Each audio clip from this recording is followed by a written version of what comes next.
Hi guys, it's me ഷിയ. ഇതിൻ്റെ first വ്ളോഗാണ്. അപ്പം കുക്കിംഗ് നിന്ന് സ്റ്റാർട്ട് ചെയ്യാം. ഇന്ന് ഞാൻ ഉണ്ടാക്കാൻ പോകുന്നത് ബീഫ് കീമയാണ്. ഇത് ബീഫ് കീമ സ്പൈസസ് ഇട്ടിട്ട് വേവിച്ചതാണ്. ഇതിൻ്റെ മസാല ഉണ്ടാക്കാനുള്ള ഇൻഗ്രീഡിയൻസ് ആണ്. അപ്പം ഞാൻ പോട്ട് ചൂടാക്കാൻ വെച്ചിട്ടുണ്ടായിരുന്നു. അത് ചൂടായി. ഞാനിപ്പോൾ ഒഴിക്കുന്നത് സൺഫ്ലവർ ഓയിലാണ്. നിങ്ങളുടെ അടുത്ത് ഏത് ഓയിലാണ് ഉള്ളത് അത് നിങ്ങൾക്ക് ഒഴിക്കാം. ചൂടായ ആദ്യം വറ്റൽമുളക് ഇടുക, കൂടെ പച്ചമുളകും വലിയ ഉള്ളിയും പിന്നെ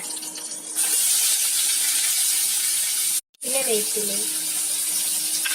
വലിയ ഉള്ളിയിൽ ഉപ്പ് ചേർക്കുക. അപ്പോൾ ഉള്ളി ഏകദേശം റെഡി ആയിട്ടുണ്ട്. അപ്പം ഇനി വെളുത്തുള്ളിയും ഇഞ്ചിയും ഇടുക. എന്നിട്ട് അത് അതിൻ്റെ പച്ചമണം മാറുന്ന വരെ ഇളക്കുക.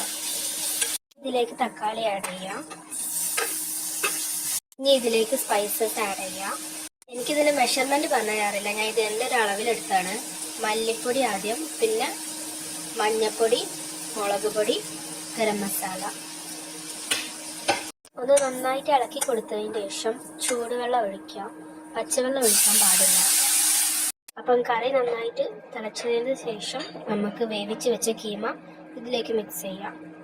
അപ്പം നമുക്ക് വേവിച്ച് വെച്ച കീമ ഇതിലേക്ക് മിക്സ് ചെയ്യാം. അപ്പോൾ മസാല വെന്തതിന് ശേഷമാണ് ഞാൻ ഗ്രീൻ പീസ് ആഡ് ചെയ്തത്. ഇത് ഞാൻ ഫ്രോസൺ മേടിച്ചതാണ്. നിങ്ങൾക്ക് വേണമെന്നുണ്ടെങ്കിൽ കീമ ആഡ് ചെയ്യുന്നതിന് മുന്നേ തന്നെ ഗ്രീൻ പീസ് ആഡ് ചെയ്യാം. ലാസ്റ്റ് ഇതിൻ്റെ മേലെ കുറച്ച് മല്ലിച്ചപ്പ് ഇടാം.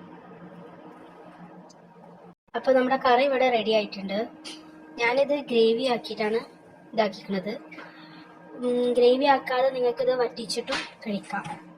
ഈ കറി നിങ്ങൾക്ക് എല്ലാത്തിൻ്റെ കൂടെയും കഴിക്കാം. ഗീ റൈസ്, പുട്ട്, ചപ്പാത്തി, പൊറോട്ട ഇതിൻ്റെ ഒക്കെ കൂടെയും കഴിക്കാം. നിങ്ങൾക്ക് ഇതിൻ്റെ കൂടെ കഴിക്കാൻ വെള്ളപ്പാണ്.